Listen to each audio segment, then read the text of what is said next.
Good morning बच्चों। आज की हमारी वर्कशीट 9वीं क्लास के बच्चों के लिए है। सामाजिक विज्ञान विषय और टॉपिक है हमारा इतिहास की समझ। इससे पहले की वर्कशीट में हमने देखा कि इतिहास की जानकारी हमें किन किन सोर्सों से मिलती है और भारत का इतिहास किस तरीके से शुरू होता है। आज की वर्कशीट में हम भारत के स्वतंत्रता आंदोलन के बारे में पढ़ेंगे। बच्चों, आपको हमारी वीडियो पसंद आए तो इसे शेयर, सब्सक्राइब और लाइक ज़रूर करें। चलिए देखते हैं आज की वर्कशीट। प्यारे बच्चों, हमारे परिवार, आस पड़ोस से लेकर पूरे विश्व में जो भी घटनाएं आज हो रही हैं, उन सभी का कारण भूतकाल या इतिहास में ही छिपा है और इन्हीं घटनाओं के आधार पर भविष्य रचा जाएगा। इसका मतलब ये है कि जो भी घटनाएं आज के डेट में हो रही हैं, ये सारी चीज़ें कहीं ना कहीं इतिहास से जुड़ी हुई हैं। अब जैसे कि मान लिया कि आप आज कोई सब्जी बना रहे हो, भिंडी की सब्जी बना रहे हो, लेकिन वो भिंडी की सब्जी तभी बनेगी जब आपने पहले लाके भिंडी रखी होगी। यानी कि इतिहास का वर्तमान और भविष्य से बहुत ही गहरा संबंध होता है। कोई भी घटना, किसी भी समय होने वाली घटना किसी न किसी पहले घटी घटना का परिणाम होती है और वो भविष्य की घटना का कारण बनती है। मतलब जो घटनाएं ऑलरेडी घट चुकी हैं, उनके कारण आज कुछ घटनाएं घटती हैं जिसके कारण हमारा भविष्य निर्धारित होता है। यानी कि जो अतीत है उस पे हमारा वर्तमान और भविष्य दोनों ही बेस्ड होते हैं। इतिहास केवल भूतकाल को जानने के लिए ही नहीं बल्कि भविष्य को संवारने का भी माध्यम है। अगर हम इतिहास की बात करें तो इससे हमें सिर्फ यही नहीं पता चलता कि पहले क्या हुआ था, हम अपने भविष्य को भी सुधार सकते हैं। जैसे कि अपनी अतीत की गलतियों से सीख लेकर के हम उन चीज़ों को दोबारा होने से रोक सकते हैं। 17वीं शताब्दी में यूरोपीय व्यापारी भारत आए। धीरे धीरे भारत में व्याप्त राजनीतिक अस्थिरता का लाभ उठाकर राजनीतिक प्रभाव बढ़ाने लगे। 17वीं शताब्दी में यूरोप के व्यापारी हमारे भारत आए और उन्होंने देखा कि यहाँ तो राजनीतिक रूप से कोई स्थिरता है ही नहीं, सब आपस में लड़ रहे हैं। तो उन्होंने माहौल जब यहाँ का देखा तो उन्हें लगा क्यों ना हम यहाँ पर अपना आधिपत्य स्थापित कर लें। मुगल साम्राज्य के विघटन के साथ क्षेत्रीय शक्तियाँ, यहाँ पर कई सारी क्षेत्रीय शक्तियाँ उभर के सामने आई, जैसे कि मराठे, सिख, जाट, बंगाल और अवध के नवाब, रेहलो, इन सब के रूप में हमें टुकड़ों में शासन नजर आ रहा है और ये सब आपस में इनका युद्ध होता रहता था। तो यानी कि एक ऐसा माहौल था जिसमें कि एकता नजर नहीं आ रही थी।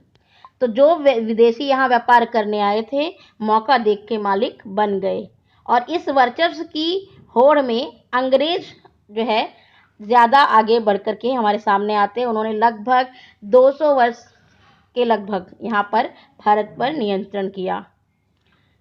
जब उन्होंने यहाँ पर नियंत्रण किया तो ऐसा नहीं था कि कुछ लोग कि उनको कोई विरोध का सामना नहीं करना पड़ा। हमारे देश के लोगों ने भी उन्हें कड़ी टक्कर दी। जैसा कि हम जानते हैं 1857 का विद्रोह हमारा प्रथम स्वतंत्रता संग्राम था, जिसने लोगों को एक सीख दी, एक नज़रिया दिया कि हम भी अंग्रेजों के खिलाफ लड़ सकते हैं। इस विदेशी वर्चस्व को मंगल पांडे जो थे वो एक सैनिक थे। उन्होंने चर्बी युक्त कारतूस को यूज़ करने से मना किया और उनको फांसी पे चढ़ा दिया गया था और यहीं से हमारा 1857 का विद्रोह शुरू हो जाता है। उसके बाद हमारे बख्त खान आते हैं, फिर बेगम हजरत महल, रानी लक्ष्मीबाई, तात्या टोपे, ये सभी लोग 1857 के विरोध में ही खड़े थे कि जो उस समय स्वतंत्रता संग्राम था, अंग्रेजों के खिलाफ एक बार सभी लोग उठ खड़े हुए थे। जैसे कि बेगम हजरत महल ये इसलिए उठ खड़ी हुई क्योंकि उस समय नवाब वाजिद अली शाह जो इनके हस्बैंड थे वो अवध के शासक थे। उनका नाम था नवाब वाजिद अली। जो नवाब वाजिद अली थे उनको अंग्रेजों ने कहा कि ये अयोग्य शासक है। अयोग्य शासक कह करके इनको उन्होंने सत्ता से हटा दिया।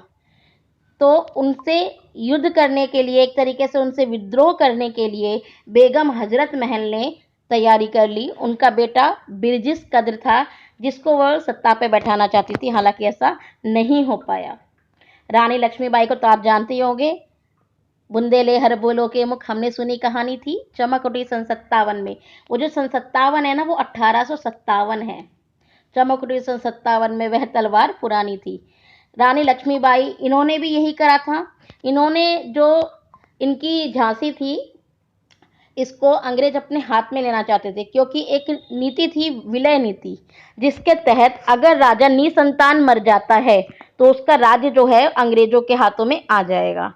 तो जो रानी थी, उन्होंने एक दत्तक पुत्र को गोद लिया हुआ था, लेकिन दत्तक पुत्र को राज्य का अधिकारी नहीं समझा जाता था। इसीलिए अंग्रेजों ने जो है रानी लक्ष्मीबाई की झांसी को अपने अंडर कंट्रोल लेना शुरू कर दिया, जिसके खिलाफ जाकर के इन्होंने, रानी लक्ष्मीबाई ने विद्रोह किया और कड़ी टक्कर दी। तो इस तरीके से हम देखते हैं कि बड़े बड़े नाम हमारे सामने आते हैं जिन्होंने 1857 का विद्रोह किया, और उन्होंने कोशिश की कि अंग्रेजों को बहुत ज़्यादा कंट्रोल जो उन्होंने बना रखा है उस कंट्रोल को कम किया जा सके, परंतु अंग्रेजों ने इसे बड़े बेरहमी से कुचल दिया, यानी कि इस विद्रोह को बड़े बेरहमी से कुचल दिया गया। इसके बाद ब्रिटिश साम्राज्य में भारत का समावेश कर दिया गया। 1857 से पहले जो हमारे देश के ऊपर शासन था वो ईस्ट इंडिया कंपनी का था। जो ईस्ट इंडिया कंपनी थी, सिर्फ वो शासन कर रही थी, लेकिन 1857 के बाद अब ब्रिटेन साम्राज्य का डायरेक्ट भारत के ऊपर आधिपत्य हो गया। समस्त भारत पर ब्रिटिश शासन होने से भारत अनायास ही एकता के सूत्र में बंध गया। रेल तथा पाश्चात्य शिक्षा ने इस एकता के नींव को और ज़्यादा मजबूत करा। हम देखते हैं कि कुछ एक चीज़ें जो हैं, जैसे अंग्रेजों का शिक्षा, पाश्चात्य शिक्षा और रेल, ये अंग्रेजों ने भारत को कुछ ऐसी चीज़ें दी हैं जो कि प्लस पॉइंट के तहत हम देख सकते हैं। हालांकि ये बहुत सारी नेगेटिविटी में से कुछ पॉजिटिव चीज़ें हैं।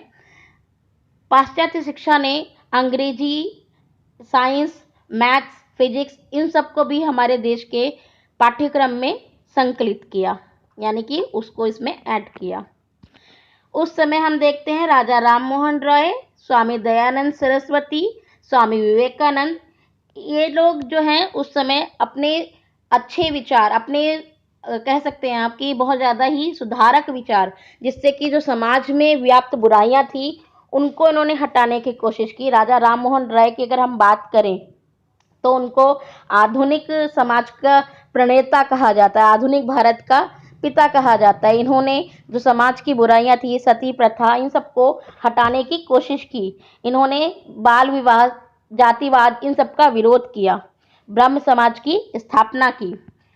और जब हम दयानंद सरस्वती की बात करते हैं तो इन्होंने वेदों को इम्पोर्टेंस दी। इन्होंने कहा कि वेदों की तरफ लौट चलो, हमारे वेद, हमारी जो संस्कृति बहुत ही उच्च संस्कृति है। इन्होंने आर्य समाज की स्थापना की। राजा राम मोहन रॉय ने ब्रह्म समाज की स्थापना की थी और इन्होंने आर्य समाज की स्थापना की। स्वामी विवेकानंद ने रामकृष्ण मिशन की स्थापना की। रामकृष्ण मिशन की स्थापना की।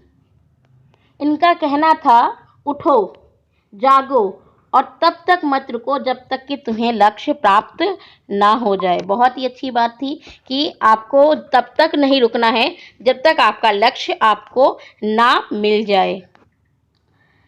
अब देखते हैं, इनके सुधार कार्यों से भारत की स्वावलंबी ग्रामीण अर्थव्यवस्था नष्ट होने लगी।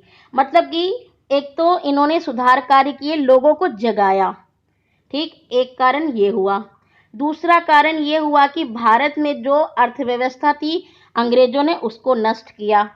फिर तीसरा कारण आता है ब्रिटिश शासन की और अनर्थकारी आर्थिक नीतियाँ, यानी कि जैसे लगान बहुत ज़्यादा लगा देना, यहाँ पर जबरन नील की खेती कराना, कपास की खेती कराना।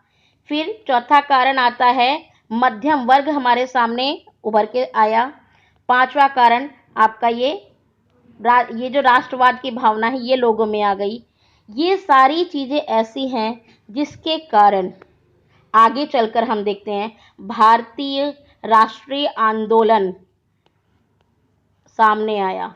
अगर आपसे कहा जाए भारतीय राष्ट्रीय आंदोलन के कारण बताएं, तो आप ये सारे कारण बता सकते हो कि यहाँ पर लोगों के अंदर विचारधाराएं आ गई, लोगों को सुधार की जो एक नींव रखी हमारे सुधारकों ने, लोगों को जगाया कि भाई उठो, सोते नहीं रहना है, हम भी कुछ ना कुछ करके इन अंग्रेजों को बाहर कर सकते हैं। अगर हम लोग एकजुट हो जाएं तो अंग्रेज मुट्ठी भर हैं, उन्हें बाहर निकाला जा सकता है। यहाँ की अर्थव्यवस्था अंग्रेजों ने खराब कर दी थी। यहाँ की जो आर्थिक नीतियाँ थी, यहाँ के भारत के जो बुनकर थे उनका सामान नहीं बिक रहा था, भारत के बाजार में बाहर से लाया हुआ सामान बिक रहा था, तो यहाँ के व्यापारी उनका बहुत ज़्यादा नुकसान हो रहा था। ऐसे ऐसे टाइम में हम देखते हैं कुछ संस्थाएं सामने आती हैं, आर्य समाज, प्रार्थना समाज, अलीगढ़ आंदोलन, भारतीय राष्ट्रीय कांग्रेस, होम रूल लीग। ये सब संस्थाएं हैं जिन्होंने राष्ट्रवाद की भावना को बढ़ाया। राष्ट्रवाद का मतलब होता है कि जो हमारी देश के प्रति भावना है, मतलब खुद को मर मिटाने की, कि हम अपने देश के लिए कुछ भी कर गुजरें। तो इसके हम संस्थापक देख लेते हैं। आर्य समाज के संस्थापक है दयानंद सरस्वती, प्रार्थना समाज के संस्थापक हैं आत्माराम पांडुरंग और महादेव गोविंद रानाडे। अलीगढ़ आंदोलन के संस्थापक हैं सर सैयद अहमद खान। भारतीय राष्ट्रीय कांग्रेस के संस्थापक हैं ए हो ह्यूम। होम रूल लीग के संस्थापक हैं बाल गंगाधर तिलक। तो ये सारी चीज़ें हैं जो कि संस्थाएं थी, इन्होंने लोगों को जगाया, लोगों में राष्ट्रीय जो एकता है उसको लाने का काम किया। जब हम बात करते हैं कि हमारे देश के कुछ ऐसे नायक थे, नायक का मतलब होता है हीरोज, नेशनल हीरोज, जिन्होंने हमें आज़ादी दिलाने में अपना जी जान लड़ा दिए, तो ऐसे नाम में हम आते हैं बाल गंगाधर तिलक, विपिन चंद्र पाल, गोपाल कृष्ण गोखले, महात्मा गांधी, सुभाष चंद्र बोस, लाला लाजपत राय, जवाहरलाल नेहरू, चंद्रशेखर आज़ाद, भगत सिंह, अशफाक उल्लाह खां। ये सारे हमारे देश के क्रांतिकारी थे जिन्होंने स्वतंत्रता के लिए लंबा संघर्ष किया। अगर ये नहीं होते तो हमें स्वतंत्रता नहीं मिलती। इनके संयुक्त प्रयास से हमें 1947 में स्वतंत्रता मिली। इनमें से कुछ के आप चित्र यहाँ पे देख पा रहे हैं। इसमें आपके राजा राम मोहन रॉय हैं, बाल गंगाधर तिलक हैं, सुभाष चंद्र बोस हैं। अभी इनकी चर्चा हम क्वेश्चन के आंसर जब करेंगे तब भी देखेंगे। अब हमारे कुछ क्वेश्चन आते हैं। प्यारे बच्चों, अपने देश के गौरवशाली अतीत को याद करते हुए और पिछली गलतियों से सबक लेते हुए हमें अब अपना वर्तमान बेहतर करना है और स्वर्णिम भविष्य की योजना बनानी है, ना कि इतिहास की यात्रा रोचक। मतलब कि हमें सिर्फ और सिर्फ इतिहास पे बेस नहीं रहना, हमें अपना वर्तमान अच्छा करना है और भविष्य को भी आगे तक ले जाना है। चलिए अब हम वर्कशीट के क्वेश्चन आंसर पर आ जाते हैं। पहला क्वेश्चन है हमारा, इतिहास हमारे वर्तमान व अतीत को किस प्रकार प्रभावित करता है। जब हम इस तरीके से देखते हैं, चलिए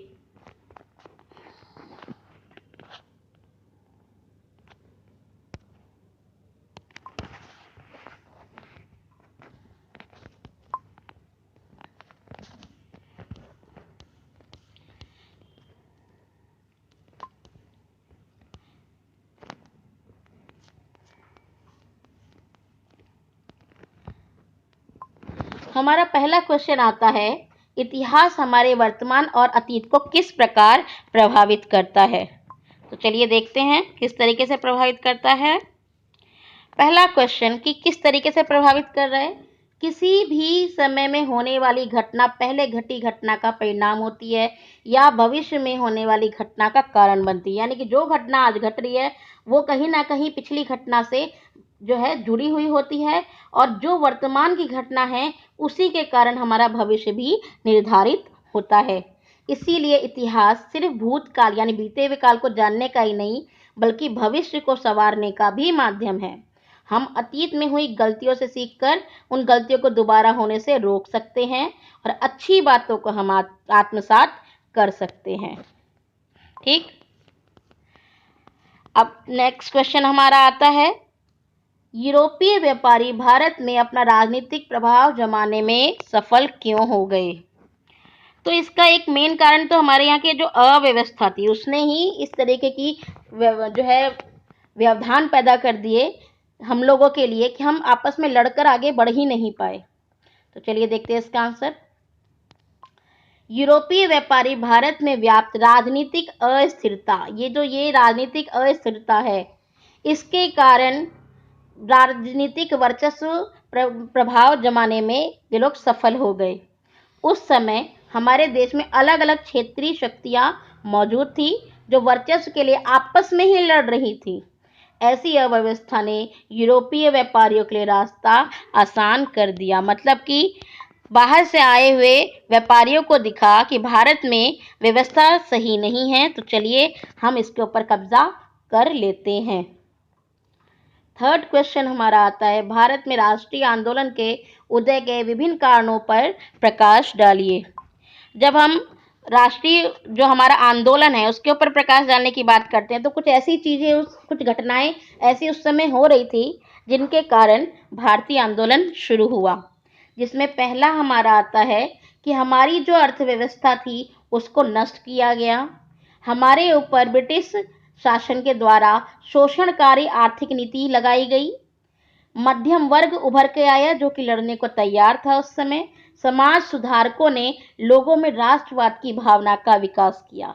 ये सारी घटनाएं हैं, 1, 2, 3, 4, ये 4 मुख्य घटनाएं हैं जिसके कारण लोगों में राष्ट्रवाद की भावना का विकास हुआ और भारतीय राष्ट्रीय आंदोलन शुरू हुआ। मतलब कि एक माहौल बना, एक अचानक से कुछ नहीं होता था। इन्होंने देखा कि हमारे ऊपर मतलब भारत के लोगों ने देखा कि हमारे ऊपर बहुत ज़्यादा अत्याचार हो रहा है, हमारी अर्थव्यवस्था को नष्ट किया जा रहा है, हमारी राज्य व्यवस्था को नष्ट किया जा रहा है, हमारे ऊपर बहुत ज़्यादा नियम कानून लगाए जा रहे हैं। तो जब छोटी छोटी चीज़ें इकट्ठी होकर जुड़ती चली गई तो एक विस्फोट के रूप में राष्ट्रीय आंदोलन के रूप में हमारे सामने आई। अब हम फोर्थ क्वेश्चन पे पहुंचते हैं। भारत के स्वतंत्रता संग्राम के नायकों के बारे में जानकारी जुटाइए। चलिए ये क्वेश्चन करते हैं। क्वेश्चन हमारा थोड़ा सा बड़ा हो जाता है क्योंकि हमारे देश के नायक ही इतने ज़्यादा हैं। हमारे पहले नायक के रूप में हम देखते हैं मंगल पांडे, जिसमें इन्होंने चर्बी युक्त कारतूस को चलाने से इनकार कर दिया था। पहले जो एक एनफील्ड नाम की एक बंदूक थी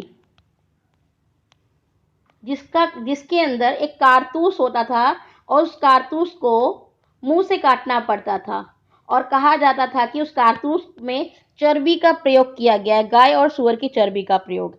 ऐसे में भारत के लोगों ने चर्बी को बुरा मानते हुए, क्योंकि उसमें गाय और सूअर की चर्बी जो कि धार्मिक कारणों से बहुत ज़्यादा गलत मानी गई, इसको चलाने से इनकार कर दिया। अंग्रेजों ने उनको फांसी पर चढ़ा दिया और इसी के साथ जो हमारा 1857 का स्वतंत्रता आंदोलन था वो शुरू हो गया।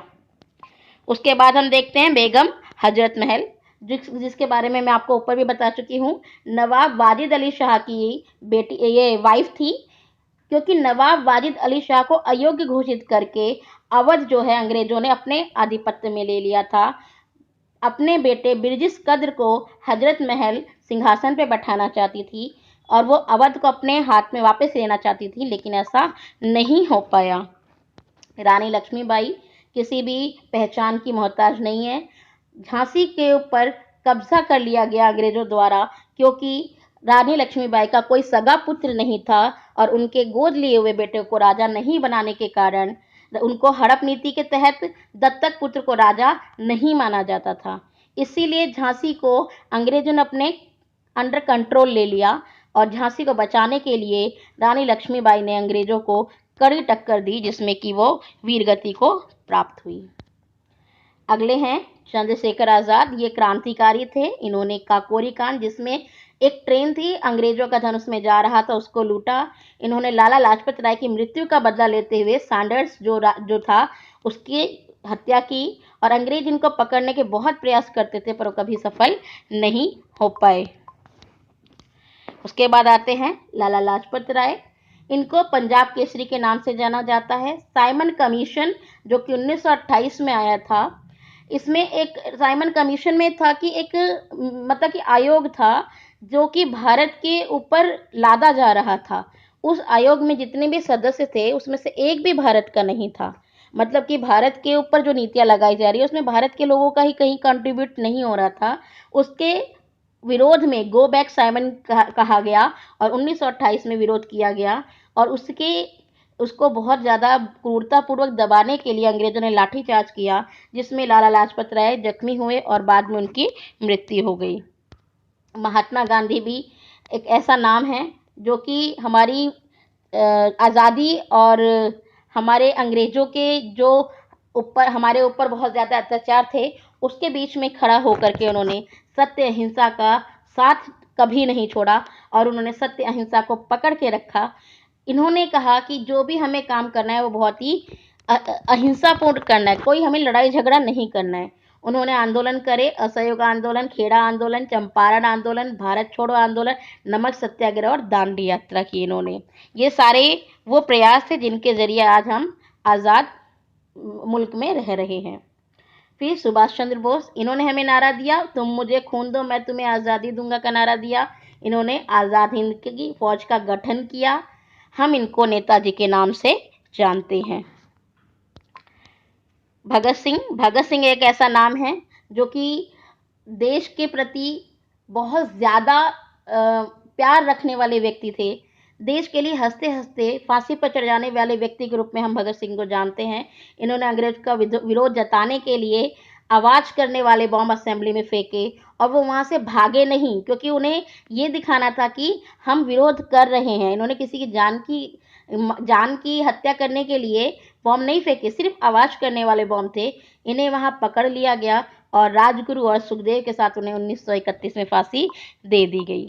तो ये सब हमारे देश के वो क्रांतिकारी थे, नेता थे, हमारे स्वतंत्रता आंदोलन के नायक थे, जिन्होंने हमें आज की आज़ादी दिलाई।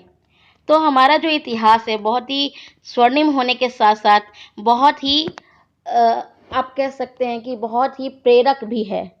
इसमें एक नहीं बहुत सारे ऐसे नाम हैं जो कि हमें जीवन भर प्रेरणा देने का काम करते रहेंगे। तो बच्चों, आज की वीडियो अगर आपको पसंद आई, शेयर, सब्सक्राइब और लाइक कीजिए। अपने सहपाठियों के साथ भी इसको शेयर करें। धन्यवाद।